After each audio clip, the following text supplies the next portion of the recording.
Hello, everybody. How you doing? It's Damon yet again with this time a scenario. I remember last week, I basically, well, last week I basically talked about what I think should be the next Hall of Famers, the WWE Hall of Fame, and I also gave basically my brief review on WrestleMania 42, which I thought was not a great event, not a bad one either. It just has some great moments, some great matches, but people complain that there's not enough wrestling in this.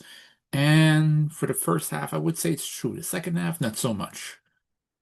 But even then, many WrestleManias in the past had short matches. People have forgotten as short-term memory, really bad short-term memory. Do you remember WrestleMania 17? I mean, Chris Jericho was Regal. They had 7 minutes.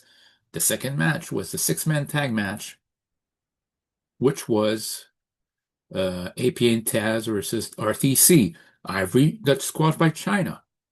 The gimmick battle royal on the same cards. I already listed you guys four matches that were short out of 11. That's a bit more than a third of the card were short. And the ones that were really long, there were only several really long matches. And by this, I mean there was Benoit versus Angle, TLC match 2, Undertaker versus Triple H, and Austin versus Rock. Even Vince versus Shane was like a middle, like 10-minute match. Every other match was kind of short, or at least the medium range, but it wasn't long. And I'm just giving you for a best WrestleMania. Not every WrestleMania will have 10,000, 10, 20-minute matches for each match. And honestly, I think WWE should have toned this a long time ago. So for the length of a match, I have no problem. Whatever problem with WWE is time management, ads, and most of all is you have no time for other matches, but your matches are very short. That's a rare problem because there's no reason where the SmackDown Tag Titles match shouldn't have been a card. Heck, if Motor City Machine Guns would have lost, at least they would have said, "Hey, we went on a WrestleMania. You could have asked Fraxium lose, whatever. If it, let this get up Damien Priest and R-Truth retain. I don't care. You could have gotten a SmackDown title match, SmackDown Women's U.S. title match, or just Women's U.S. title match here. Sorry, with you could have done what you did on SmackDown. Like Tiffany Stratton could have pinned Julia, but you could have maybe involved Io Sky and Asuka in a fatal four-way match where Io Sky tries to reunite with Rhea Ripley, so she decides to challenge for the US title, but Asuka's not letting her. So all of this are involved, and basically Io Sky and Asuka are non-factors in the finish, but still their feud continues if you don't want to put too many matches. And maybe put the Battle Royal in the pay-per-view. 16 matches, 8 per card. There was not, honestly, you could have easily done that. And the SmackDown before WrestleMania should not have new matches that are going to be a pay-per-view. It should be promos. And if the beef feels so much like this, well, there's something called the pre-show. You can have the pre-show, one match in the pre-show, and that's it. Like it's time management. And in this case, it was always kind of bad in the last few years. And sometimes in WrestleMania 29, kind enough, I know the match will be Cody Rhodes and Damien Sandow and the Bellas against the Funkadactyls, Brodus Clay and A Train. I know it was bad. It would have been a good match, but it's always something like that, you know? So honestly, there was always mistakes there. I mean, always terms of sometimes some matches didn't last that long. Or maybe we basically romanticize so much the best WrestleManias, but we forget that, hey, you know what? It's mostly great moments. Some of those matches were good, were great. And it need to be something else. WrestleMania 20, Cena vs. Big Show. Opener match. Wasn't that great? Was 7 minutes and still got a moment at the end. The following was a four-way tag match, was like 8 minutes, not too long. Then we had Jericho, and then we had Rock and Sock Connection against Evolution. That kicked Big Show in second gear. Then you had the Playboy Bunny tag match, which was The Cruiserweight Gauntlet match was kind of fun, but I felt like it was a waste of Ray, of Tajiri, and all this. Then you had the one of the worst WrestleMania match of all time with Lesnar and Goldberg. That was long. Then you had a throwaway SmackDown tag title match. And then you had a very short women's title match. The only real women's title match of the women's wrestling match on the show. and it ended up being done in like 5, 6, 7 minutes. And they thought so little of this that they had Molly Holly get her moment, get her hair shaved, bald, in the package of another show of a man match. If it basically it was afterwards, only two matches that were really big time until then. And then you had Taker Kane, and mostly at the WWE and World Heavyweight title match again most of the time. Even the best WrestleManias did not put in too much long matches. And I think that's the point. Less is more. The problem this year, I don't think basically is because the match was short. Heck, this needs to happen, but it's like they went way short rather than just short. It's like I complain about movie lengths. Now being or it used to be too long, at least in 2022, 2023, they were 2 hours and a half. I want them to be short. 1 hour and 45 minutes, okay, 2 hours as well. But imagine if a movies that the previous installment was like 2 hours and 10 minutes, and that second one is just an hour and 10 minutes. It's like, dude, that's way too short. You barely have any plot for that. That's how it felt. They needed to reduce the length of wrestling. I'm sorry, guys, they needed to. Just not that much. Anyway, that's a small rant because I don't feel like being on here forever. And I damn well know that you guys will not want me to have too many long moments. So, what I wanted to talk to you about was basically the exaggeration that is in many circles that WrestleMania 42 is one of the worst WrestleMania ever. It's not.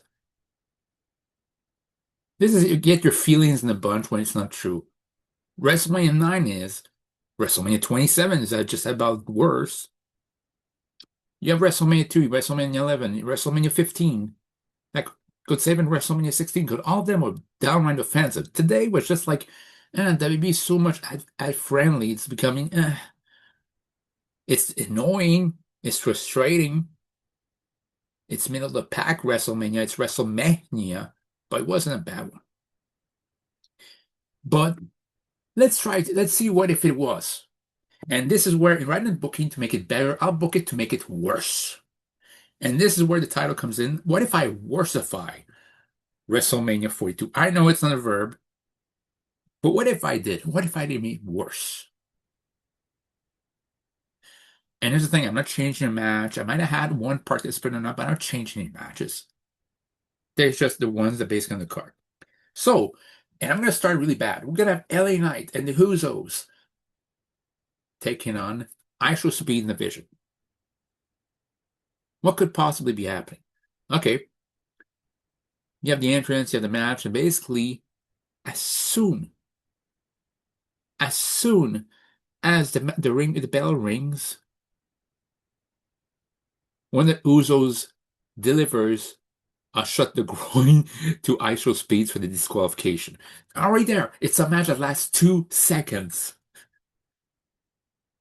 And then you think, okay, at least the face will basically batter and bruise the Vision. Oh no. Oh no, that's not happening. The Vision actually gets back up. They all come back as if they were the faces.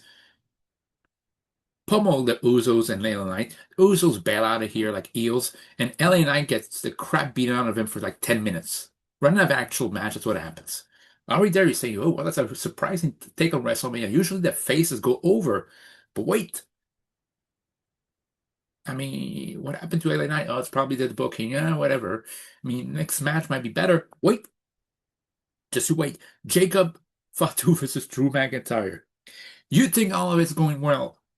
Jacob Fatu and Drew McIntyre having a brawl for like 5 minutes. Jacob seems to be on the verge of winning when he's hitting in the back of in the back of his back by a baseball bat, by a masked man. Of course, it's a masked man, it's WB. And who is it? Oh, now that's a surprise. It's Vince Russo, bro. Vince Russo attacked him, and Vince Russo basically like, okay, you think, okay, is this gonna be a pinfall? This? No, no, no, no, no. It's unsanctioned, and for some reason, it's an unsanctioned match. It's a disqualification. That's right. LNSL 2009, guys. It's coming back. So now let's go to the third match on the match. Third match of the evening, sorry. Nia Jax last match versus Bellas versus Charlotte and Alexa versus Bailey and Lyra. Now, Paige could also have the comeback, and that's the thing. Paige comes back, it's a very great moment. So you think, okay, that washed away all the bad stuff I've seen to date. And it does, for a certain extent. Until the finish of the match involves Bayley and Lyra taking out the equation. It's okay. Uh, and Last Legend is taking out All's Well, like basically shits a ring pokes, whatever. So basically, it's basically Paige, the Bellas, Charlotte, and Nia Jax. And for some reason, Charlotte big boots Alexa. Paige is confused. Nia Jax squashes Paige with an later for the pin and to retain the title. And to make it worse and make it nonsensical, not only does it keep the tag title, Nia Jax attacks her own partner, Last Legend, gives the title belt to Charlotte Flair, and they're the new tag team champions. And somehow, some way, that's six. Now, the fourth match, Becky Lynch versus AJ Styles. Becky Lynch versus AJ Lee, sorry. Maybe there's a reason why WB made sure for many years to change the first name of some wrestlers. But you know what? This is a match that wouldn't last long. 2 minutes in, somebody interferes. It's like, hey, somebody's actually singing. Actually, a singing internal. Is it Joe Henry? No, no, no, no, no. It's BTS. And it's Sugar's voice. And basically, AJ Lee is so profoundly dumbfounded that BTS shows up at a wrestling event that Becky Lynch rolls up for the win. And afterwards, Becky Lynch assaults AJ Lee. Yeah, like you're thinking, okay, faces to date up to date. Damon, no face I've won to date. Maybe it's gonna change. Maybe next match the heel won't win. Well, be careful what you ask for. The next match, Seth Rollins is Gunther. What happens? Well, first you have actually a good WrestleMania moment. You have Gunther's about to win.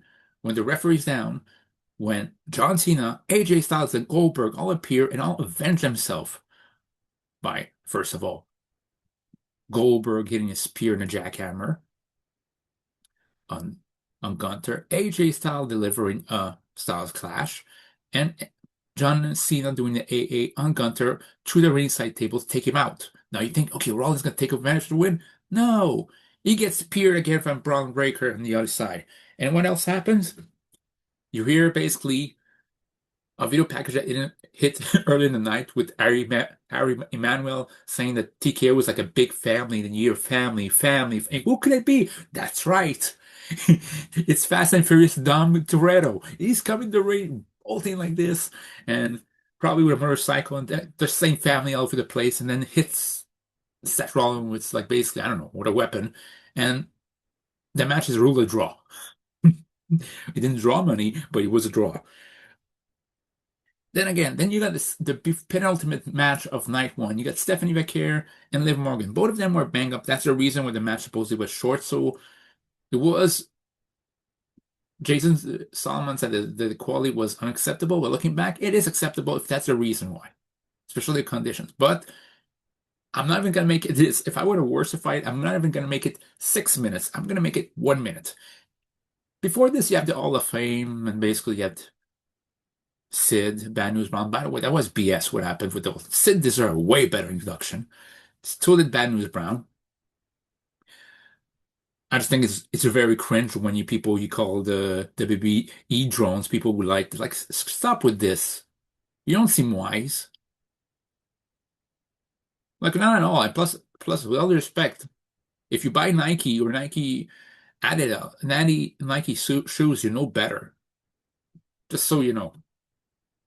Anyway, but Hall of Fame, basically everybody who comes in for the Hall of Fame. You had Demolition, finally, AJ Styles, Dennis Rodman, yes, Stephanie. For some reason, Stephanie had to be the last team music, which is where basically they have the interlude where like basically she goes to the back, goes Stephanie McMahon tries to go to the back when Stephanie McCare's team music hits. Don't ask me why Stephanie McMahon's still there. Stephanie takes exception to the other Stephanie. Which Stephanie am I talking about? Of course, Stephanie McMahon. Stephanie McMahon slaps Stephanie McCare and basically beats her up. Liv Morgan does her fun. I actually like the entrance music. It's just like shampoo, trouble. It's basically the song Trouble from Shampoo from the 90s, just with a mix of an musical interlude of Taylor Swift. So you have Liv Morgan do her whole thing. Stephanie Vaquer still selling. all that Liv to the floor and Liv Morgan, all that Liv Morgan needs to do is to live in 1, 2, 3. So it's a match of like 20 seconds. So yeah, and Liv Morgan wins the title. Except Stephanie McMahon returns to the ring and demands that Liv Morgan hand her over the women's title, the World Women's title, gets fired. And she does. So a title change. You got an extra match there. Anyway, and it ends with Cody versus Randy. And yeah, Pat McAfee goes to the ring, and the moment he immediately interfere by delivering a punt to the groin of Cody Rhodes, and for some reason the arena basically make the same sound as in The Simpsons man gets hit by football. And basically you have everybody like say, what the hell is going on? You have sound effects now. That's even worse. And you have all of this. And who else would interfere? Let me tell you this. You have Jelly Roll turning heel. Pat McAfee turns there.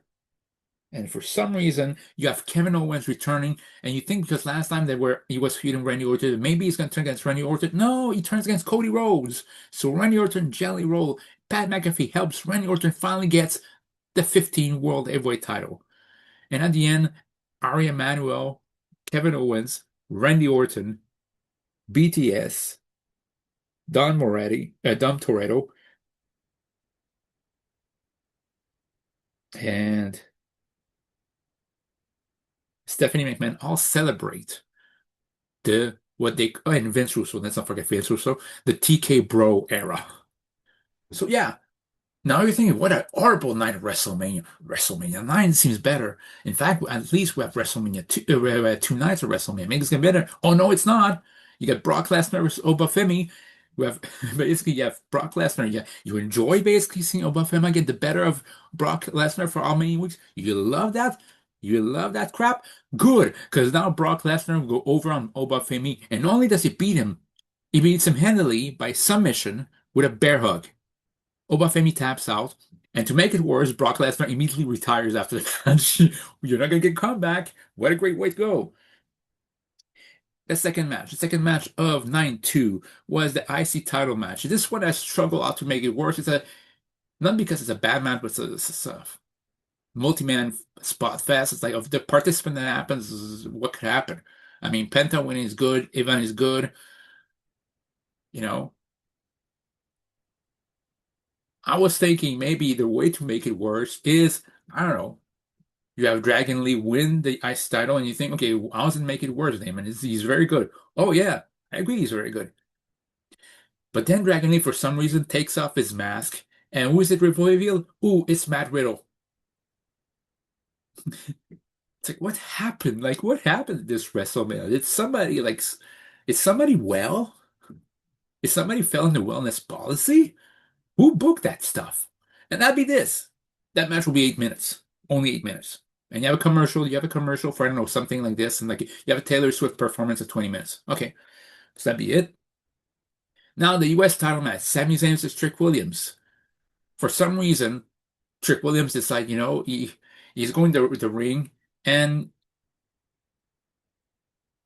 he has Terrence Howard at his side as well as the Little Yachty, which is fine. And it's also a precursor of what's going to happen. Trick Williams seems to be on his way now. 8 minute okay match. It's not an 8 minute great match, 8 minutes okay match to win against Sami Zayn, with suddenly somehow a guy dressed up as a gingerbread man comes in the ring and wears a suit with bear claws and punches him out. Sami Zayn does a hell of a kick, and wins the title, keeps the title. And it's revealed by taking out the mask that the masked man was, of course, Nicolas Cage. Don't you know he likes to dress up in other people's suits, in animal suits, and punch people? That's exactly what's going on. Moving on, we're not going to explain that right now. We are not. Let's digest that if you can. Next one, the women's title match. Rhea Ripley with Jade Cargill. This one, there's nothing they can do. So what I'm gonna have is Jade's dominate. Rhea has one or two up spots and gets beaten. That's it.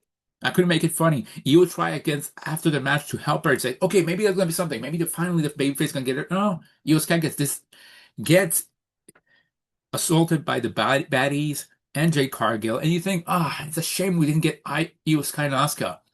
When suddenly Asuka's music comes out, and it comes in with a referee, and the match is declared right now. So in 2 minutes, 33 seconds, Asuka defeats Io Sky, and then for some reason decides to kick the crap out of Kairi Sane.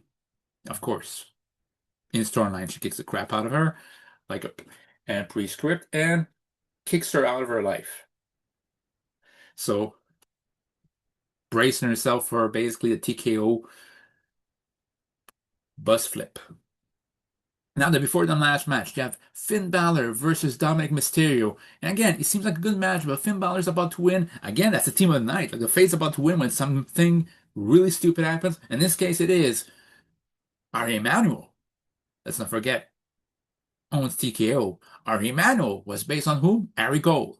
Well, actually, was played by Jeremy Piven as Ari Gold on Entourage. And who comes in but the Entourage crew? Entourage, Harry Gold, Vincent Chase, Johnny Drama, Turtle, Eric, all come in and basically team up against the demon. All of them team up against the demons. What's going on, guys? And all this going well until Mark Wahlberg comes in, punch out to Finn Balor, and probably says, "Hey, demon, stop it!" And Dominic wins. And then we go to the WrestleMania 2 main event. Some people say the real main event. You have CM Punk versus Roman Reigns. And this is where I leave the most, what the WTF moment of the night. Well, choose which one. CM Punk, Roman Reigns. In this case, it's not even like CM Punk's about to win. It's basically a fair contest for like 9 minutes. Actually 12 because it's the main event. But suddenly, Vince McMahon's music hits and he kicks again CM Punk in the groin. Rock comes in and delivers the rock bottom. In the back, while this is happening, because it's bad enough there, it's bad, you see Bruce Pritchard and Michael Lays, the new Stooges, basically spend a 10-minute segment just saying that Chelsea's not ready for the main event. Then we go back to real to real time, the match, and basically Ari Emanuel says that CM Punk, while he's getting battered by the Roman Reigns in the ring, made it all happen when he did that shoot promo. And basically, it leads to Roman Reigns win the world title. And at the end of the night, Roman Reigns, Randy Orton, Kevin Owens, Sami Zayn, because both of them are back to this, like TKO needs KO, Matt Riddle, Stephanie McMahon, Triple H, The Rock, Vince McMahon, Nicolas Cage in Bearsuit, BTS, the Entourage crew, Dom Toretto, Ari Emanuel, and I don't know who else. They all joined together to form the TK Bro Corporation. Oh yeah, Vince Russo. And that's how you end the night. Imagine if that happened. You talk about this WrestleMania being disappointing. Disappointing, I agree. Bad? No. This is bad. This is WWE, like, quite frankly, says, you know what? We don't need you anymore. And to be fair, it would also end WrestleMania as the credit goes on for WrestleMania. You have Ari Emanuel announce that firing is on air. Imagine that. He basically says on the air, we're going to fire the White Six, and it's for life, or for real life. Imagine that. How stupid might you feel if you watch that Worsified WrestleMania? You wouldn't want to watch anything else related to wrestling. Not AEW, you wouldn't want to watch classic WWE. You would just say, you know what, I'm done. Bye. That's how it feels. And guess what? Anybody was asking me, why did I do this? Did I do this because am I okay? Yeah, I'm feeling okay. But that's kind of my kind of absurd humor. And as the Joker said in Batman 89, I've never heard of the healing power of laughter. That's the thing. It makes me laugh. It's awful, but it's hilarious. So yeah, I'm doing this for fun. Just doing this to amuse myself, to make myself laugh, and it works. And also because I think so many people on wrestling fans, or which even people that I follow, you take it way too seriously, guys. It's entertainment. It's a show. Like unless you do Jason, I can understand because he's doing his channel because that's his living. But if it's not your if you're not doing this for a living, like don't take it so seriously. I mean, yeah. And people laughed about Stranger Things. People took the ending way too seriously. Well, wrestling fans are not that much better at times when they act like this. Okay, I'm not defending WB. Don't get me wrong. Their greed is way too much. But this WrestleMania was not even one of the worst. It's just one of the meh, one of the middles. The reason I did the Worsified thing is like, we can agree that my way will be even worse. Because then afterwards, the TK Bro Corporation will be in every show. Anyway, that's basically this. And before I get to another rant, just want to thank everybody all and continue giving me some question in the Q&A section, in the Q&A post I gave you, because I'm wanting to have at least 8 questions before doing the Q&A. Okay? That note, let you know what you think and if I should Worsified at a WrestleMania. See you later, guys.